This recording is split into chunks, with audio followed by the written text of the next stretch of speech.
নিয়মিত নামাজি যারা, তাদের ফজর যদি কাজা হয়, তাদের চোখে যদি পানি করা যায়, আল্লাহ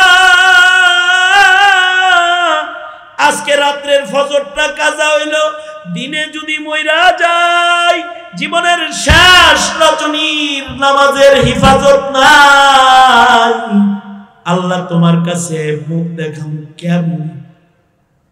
যদি চোখের পানি পড়ে, তাহলে ইবাদতের আফসোস যদি কারোর ভেতরে আসে, এক ওয়াক্ত ফজর নয়, আল্লাহ তাআলা তাকে, তার দিলে ব্যথা লাগলে তাকে হাজার ফজরের সওয়াব তাকে দান করবে।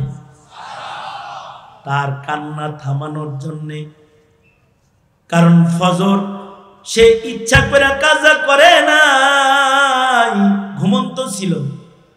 ঘুম আল্লাহর দান, এটা লম্বা কখনো কখনো আল্লাহর পক্ষ থেকে হয় বান্দার ঈমান পরীক্ষা করার জন্য। দেখি নামাজ শুইতে গেলে তোর দরদ লাগেনি, নামাজের জন্য তোর দরদটা কেমন আছে একটু চেক চেক চেক। এই কারণে আল্লাহ তাআলা ঘুম পানায়।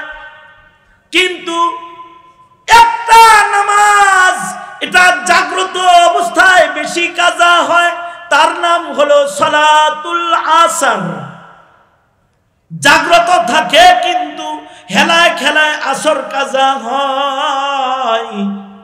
আল্লাহ তাআলা বলে ওয়াল আসর, আসর দেখে রাখিস, এটা কিন্তু জাগনা থাকতেও কাজা হয়, হালকা অবহেলা করলে কাজা হয়।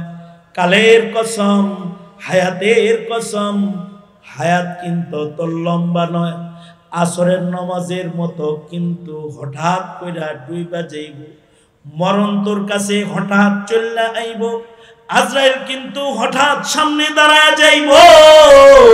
অবহেলা করলে যেমন আসর ওয়াক্ত চলে যায়, তুই হায়াতে অবহেলা করলে তোর জীবনের সূর্য ডুবা যাবে।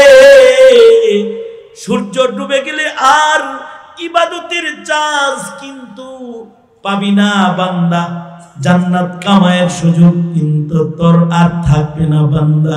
সুতরাং আসর তাকায় দেখ, হায়াত তাকায় দেখ, জীবন তোর আসরের নামাজের মতন অবহেলা করলে ফুরায় যাবে। সময় বড়, হায়াত বড় দামি জিনিস। কাল